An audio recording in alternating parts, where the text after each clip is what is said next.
partout des clameurs à la gloire de notre cher Togo et célébrer sa beauté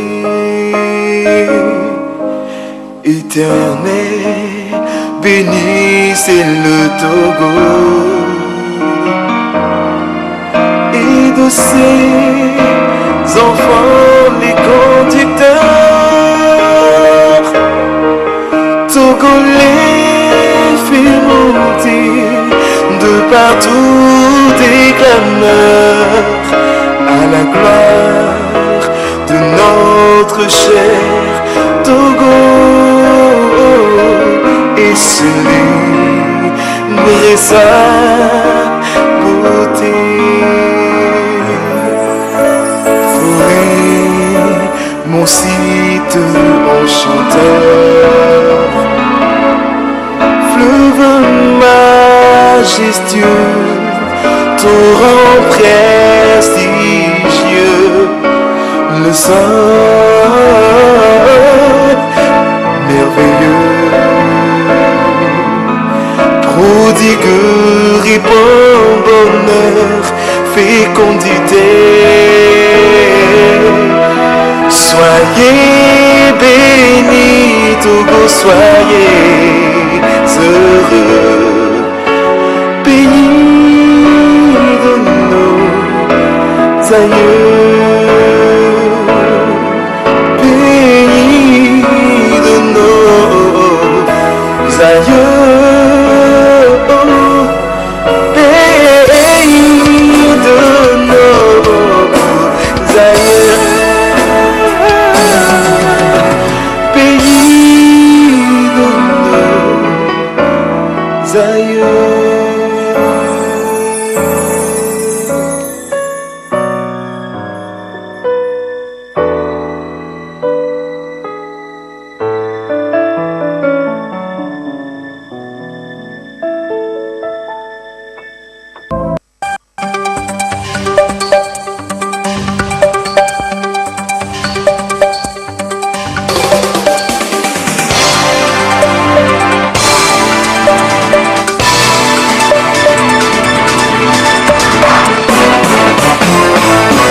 La TVT au cœur de l'information.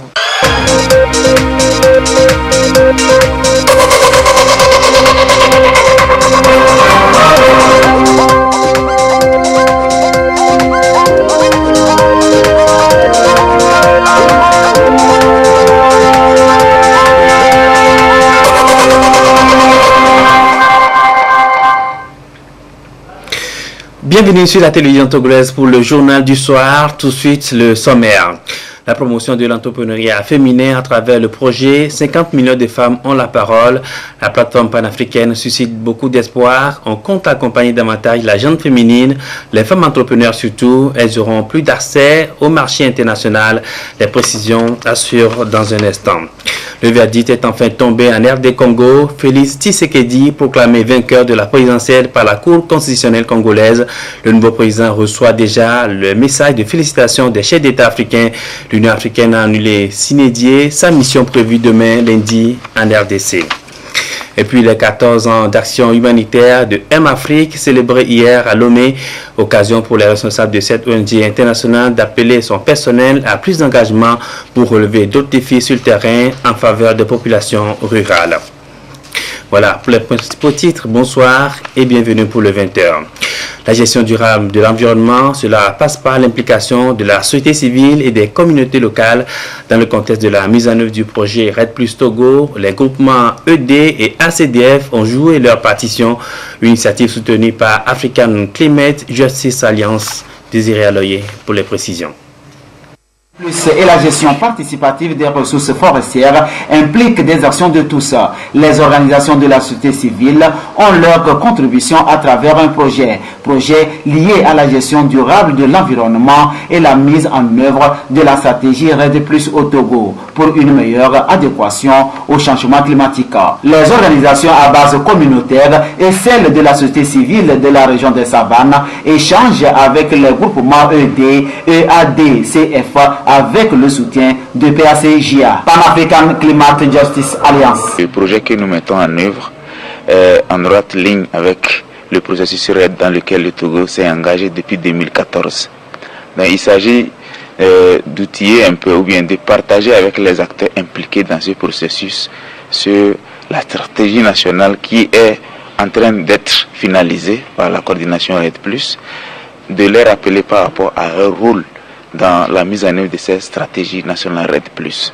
Il s'agit aussi d'appeler les acteurs, notamment les organisations de la société civile, les organisations à base communautaire, les organisations féminines, pour que chacun apporte son sien dans la réussite de ce processus. Leur meilleure implication dans le processus est déterminante, ce qui va opérer une mutualisation des connaissances des acteurs en matière d'adaptation au changement climatique. Ils ont célébré leur jubilé de cristal au service de la protection et de l'amélioration de la gestion de l'écosystème au Togo.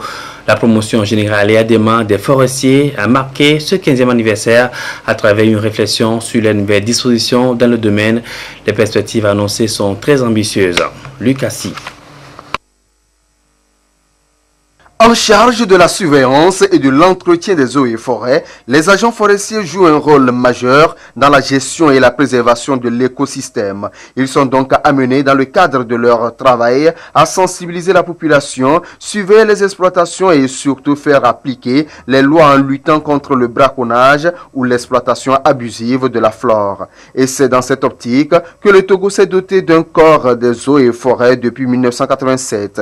La promotion générale et adément de ce corps, qui a pris service il y a 15 ans déjà et qui incarne les nouvelles orientations du gouvernement en matière de protection de la biodiversité, célèbre son anniversaire de carrière. En termes de résultats, depuis 2003 jusqu'à 2019, pratiquement 15 ans, c'est vrai que la réussite n'est pas totale à 100%, mais il y a beaucoup d'améliorations. En matière de gestion des aires protégées, dans la thématique, vous-même vous voyez, l'État essaie de changer le pôle. Ça veut dire qu'il essaie de changer la tendance qui consiste maintenant à intégrer d'une façon définitive et effective la participation de la population. Et cette population riveraine doit entièrement être impliquée dans les décisions de gestion de nos ressources naturelles, particulièrement les ressources forestières. Aujourd'hui, nous pouvons dire avec fierté que notre promotion, qui comptait au début 100, renforcée à d'autres effectifs des forestiers, les cadres forestiers qui étaient là, ont pu faire quelque chose, même si ce n'est pas à 100%. Ça veut dire qu'aujourd'hui, on peut dire qu'il y a une base de gestion de nos ressources forestières, et particulièrement les AP, ça veut dire les aires protégées, dans la nouvelle donne de thématique mondiale. Cette rencontre d'échange va permettre à ces forestiers de la promotion générale et adément de partager leurs expériences et les nouvelles pratiques du secteur. Ceci afin d'être au diapason de l'évolution des pratiques en termes de protection et de préservation des forêts et flores. Cette promotion composée de techniciens de haut niveau, de spécialisations diverses, entend travailler de concert avec son ministère de tutelle pour mener des actions plausibles de lutte contre la dégradation de la biodiversité. Le Togo s'est doté d'un nouveau code général des impôts entré en vigueur depuis le 1er janvier dernier. Il prend en compte une séparation entre les règles d'assiette et les procédures fiscales et répond aussi aux normes internationales. Les innovations importantes introduites dans cette législation tiennent compte des orientations économiques définies par le gouvernement. Il s'agit de la mise en place d'une fiscalité rentable ouverte à l'investissement privé national et international et basée sur un système déclaratif simplifié à l'égard des petites et moyennes entreprises locales. Lucas.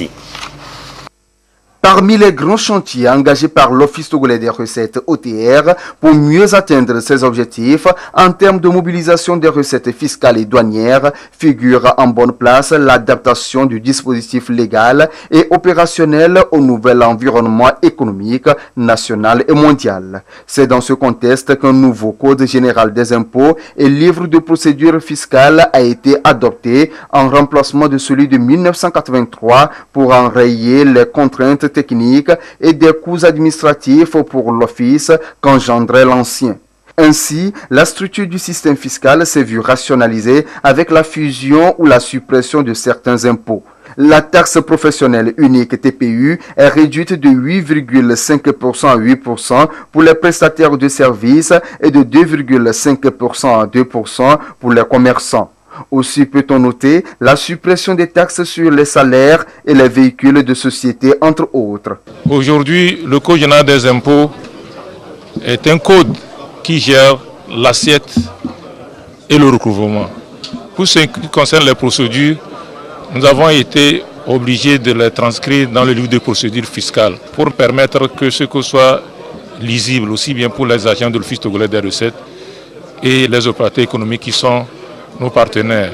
Par rapport à la taxe sur la valeur ajoutée, il y a des améliorations qui ont été faites pour tenir compte des dispositions au niveau du mois qui consacre le taux unique de 18%. Le monde actuel évolue vers les caisses enregistreuses pour faciliter le recouvrement de la taxe sur la valeur ajoutée. Donc le Code général des impôts a consacré l'utilisation des caisses enregistreuses. Nous avons aussi consacré le télépaiement. Aujourd'hui, nous sommes déjà dans la télédéclaration.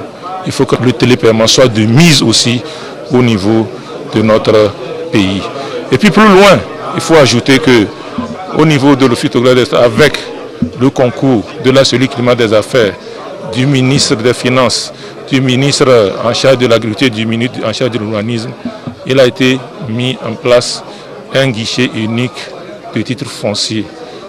Lorsque ce guichet unique sera opérationnel, dorénavant, le deuxième tampon au niveau de l'agro et le deuxième tampon au niveau de l'urbanisme, ces deux tampons seront supprimés et cela, c'est un gage de célérité en ce qui concerne la création des titres fonciers. Pour ce qui concerne la mutation totale, en ce qui concerne les transferts de propriété, nous sommes à environ 10 jours. Lorsque vous acquérez un immeuble qui est immatriculé, que vous voulez transférer le titre en votre nom, ça ne marque que 35 000 francs CFA et vous avez votre titre foncier. Est aussi intégré à ce nouveau Code général des impôts et livre de procédure fiscale la modernisation des règles de l'assiette fiscale par l'introduction des bonnes pratiques, l'accompagnement des PME-PMI à travers la mise en place d'un régime fiscal incitatif pour les investissements de ces PME-PMI. Ce régime est réservé aux contribuables qui ne sont pas éligibles au Code des investissements. Il est à signaler également dans ce nouveau code des mesures visant l'élargissement de l'assiette fiscale pour assurer un financement conséquent tant du budget de l'État que des collectivités. À cela s'ajoute la prise en compte de la problématique de l'amélioration du climat des affaires par la facilitation des procédures fiscales. Dans le nouveau Code général des impôts, il a été consacré la suppression de toute disposition fiscale qui générait la création des entreprises, notamment la suppression des droits d'enregistrement à la création des sociétés et les droits d'enregistrement à l'augmentation de capital par incorporation de réserves. Il faut ajouter que par rapport au transfert de propriété, avant, lorsque un jeune veut créer une entreprise et qu'il acquiert un immeuble, il doit venir. Lorsqu'il va venir faire la mutation totale, il devait payer le droit d'enregistrement autour de 4% sur la valeur vénale. Aujourd'hui, il paye 35 francs CFA seulement forfaitairement, qui comprend à la fois les droits d'enregistrement et les droits de timbre. Il y a aussi des dispositions qui regardent les PME-PMI. Le Code général des impôts a tenu compte de l'investissement des PME-PMI parce que ces PME-PMI avaient été oubliés dans le Code des investissements qui sont en vigueur.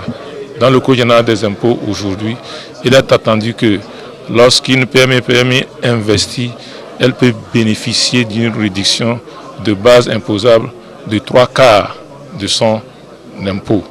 Pour ce qui concerne les sociétés elles-mêmes, le gouvernement est en train de faire des efforts pour aller tout doucement vers le plancher du taux d'IS qui est égal à 25% au niveau de l'UEMOA.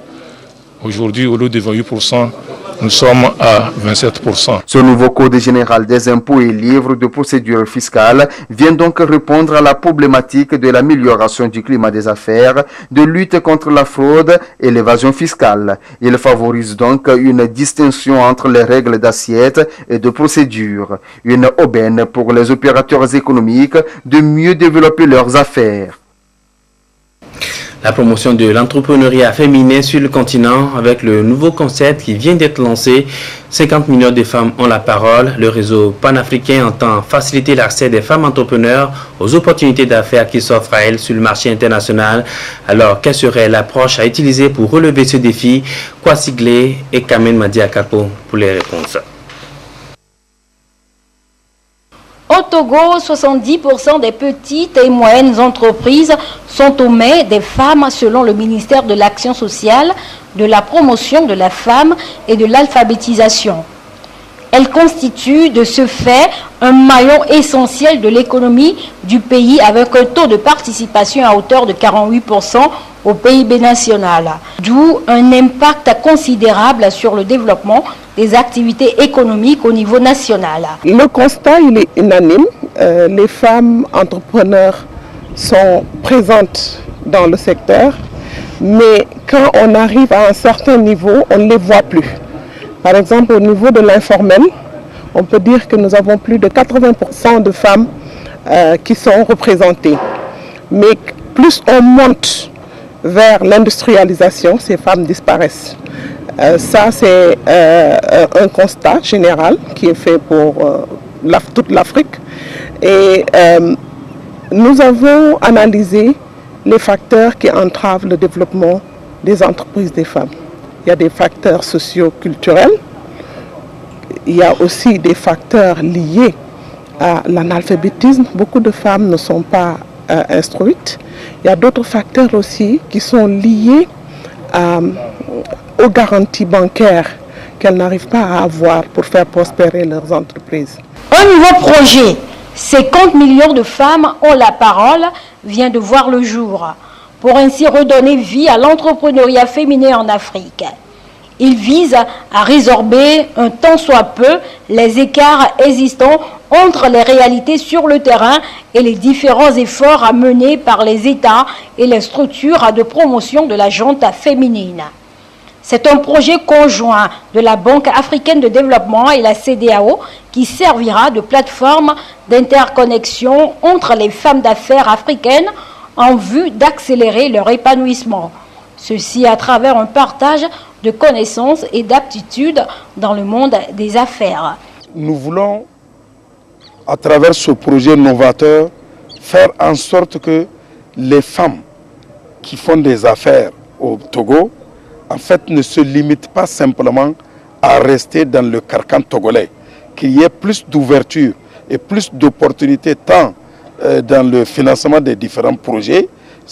Ils peuvent être en groupement d'intérêt pour mettre en place une industrie, par exemple, et puis que ce soit avec une dame et des femmes d'affaires sud-africaines, gabonaises, congolaises, nigériennes, togolaises, béninoises. En fait, les femmes vont travailler désormais en réseau.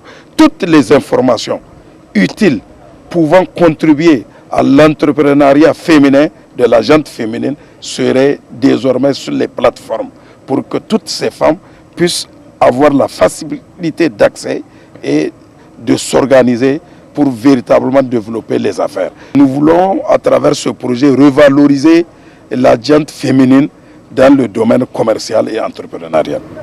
Dans le cadre de ce projet, nous ciblons aussi les banques, nous ciblons les opérateurs économiques à venir les accompagner, à donner plus de confiance aux femmes.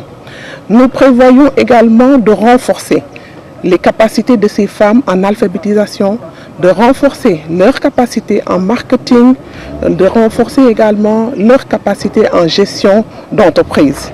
Tous ces projets sont sur le pipeline et avec l'équipe pays et les femmes bénéficiaires, nous allons définir une feuille de route tout à l'heure dans la salle qui va nous conduire vers la réalisation de ces projets.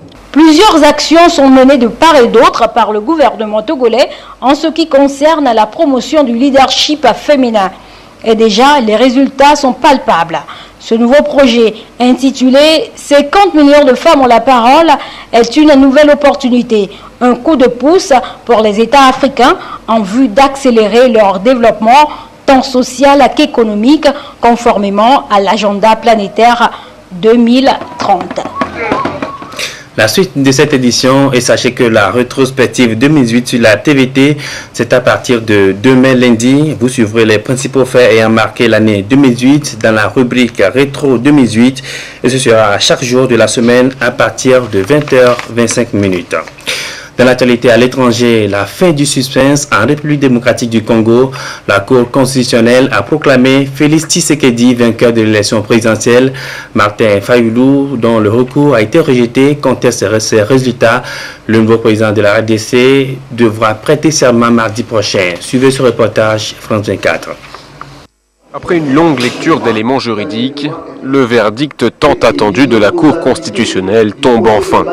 En conséquence, proclame élu à la majorité simple président de la République démocratique du Congo, M. Tshisekedi Tshilombo Félix.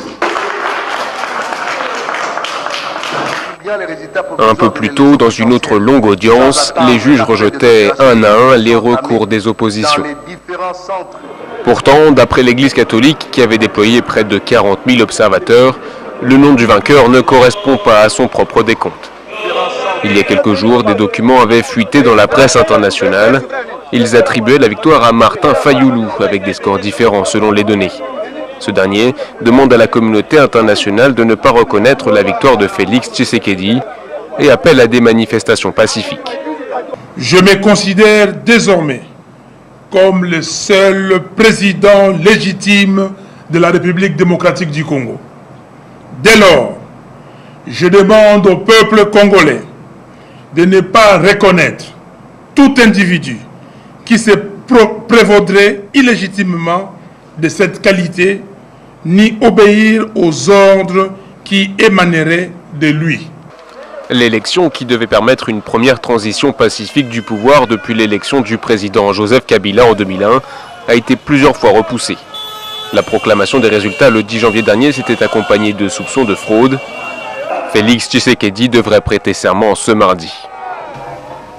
Et alors que plusieurs chefs d'État africains ont félicité officiellement Félix Tshisekedi, l'Union africaine reporte s'inédier l'envoi à Kinshasa d'une délégation de haut niveau prévue demain 21 janvier. L'Afrique du Sud et la Tanzanie ont également félicité le nouveau président congolais et appellent tous les acteurs politiques à se conformer à la décision de la Cour constitutionnelle.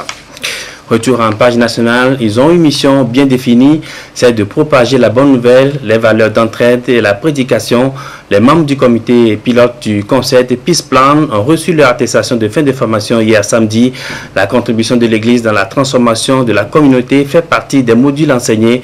Cette première promotion parrainée par le conseil d'administration de Peace Plan est composée entre autres de Kodjo Adédié et de Diakouti Mitré, portera le flambeau du concept Peace Plan au Togo, Lucassi et Ferdinand Diassoa.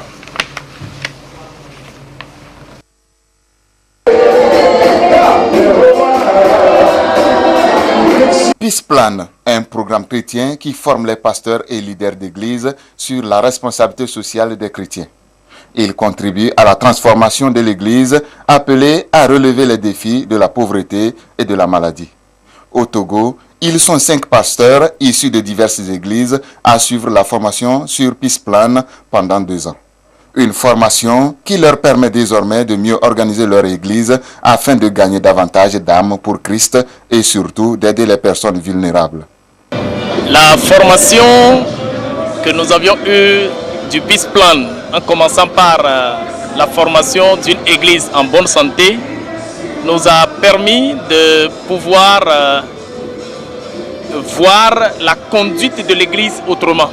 Cela a permis que nous puissions commencer par réfléchir comment, en tant que chrétiens, en tant qu'acteurs dans une société, nous pouvons contribuer à la transformation de notre communauté par des actions sociales, par des actions de développement. parce que l'Église est un acteur de développement également.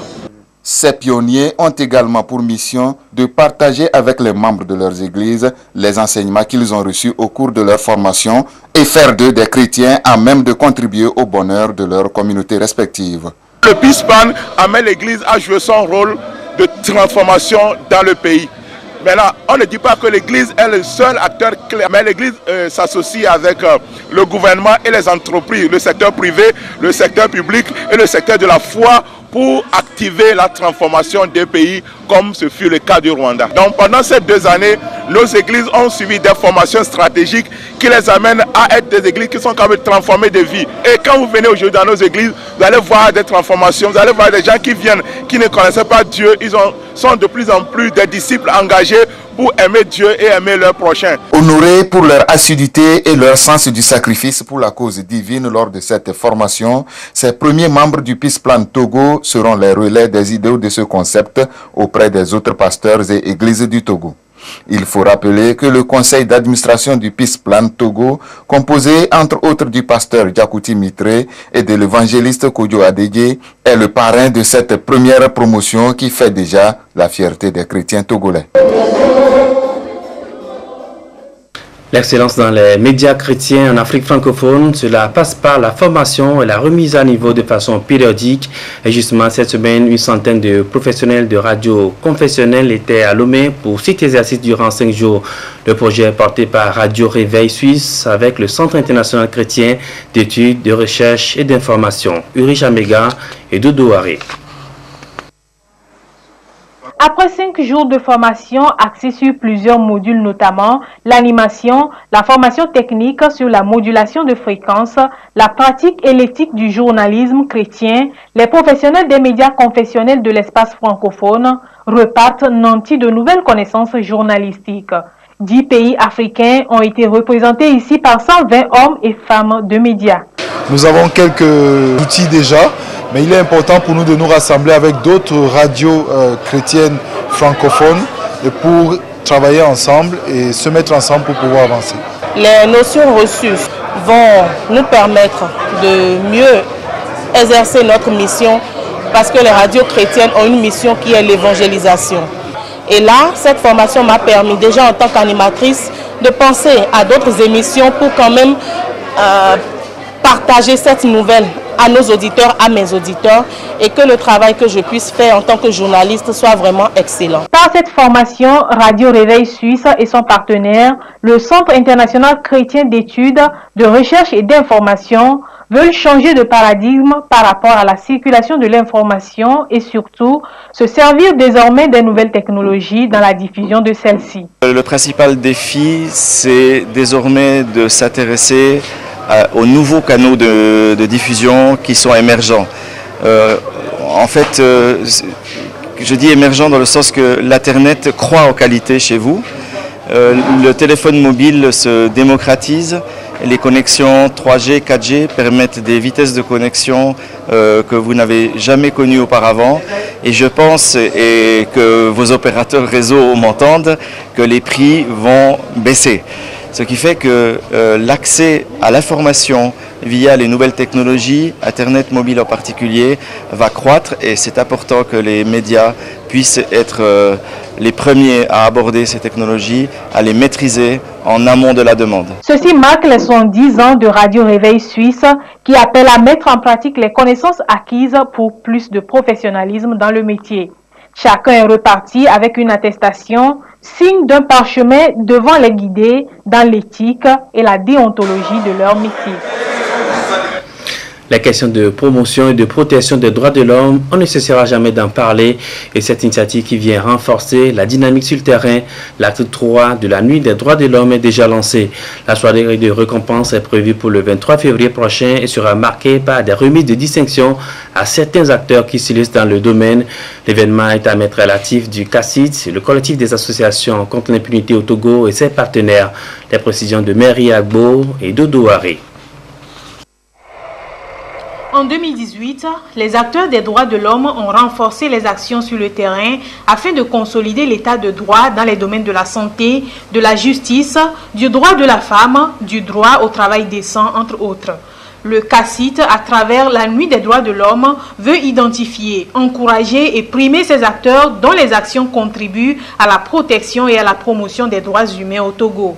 Une 3e édition qui cadre avec les 70 ans de la Déclaration universelle des droits de l'homme et des 20 ans de la Déclaration des défenseurs des droits de l'homme des nations. Pour cette édition, nous allons axer nos actions sur le droit à la santé et nous avons choisi le CHU Sylvanus Olympio pour être l'institution que nous allons chercher à corriger. Donc, on va voir comment arriver à améliorer le droit à la santé au niveau du CHU Sylvanus Olympio en espérant que cela aura un rejaillissement sur tous les autres centres de santé du Togo. Les catégories à primer sont entre autres les droits à la santé, à l'environnement sain, à la promotion des ODD et à la responsabilité sociétale des entreprises.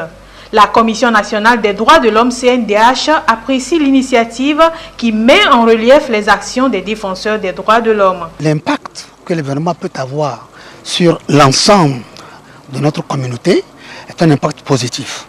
Parce qu'il y a des gens qui vivent de loin la réalité des droits de l'homme.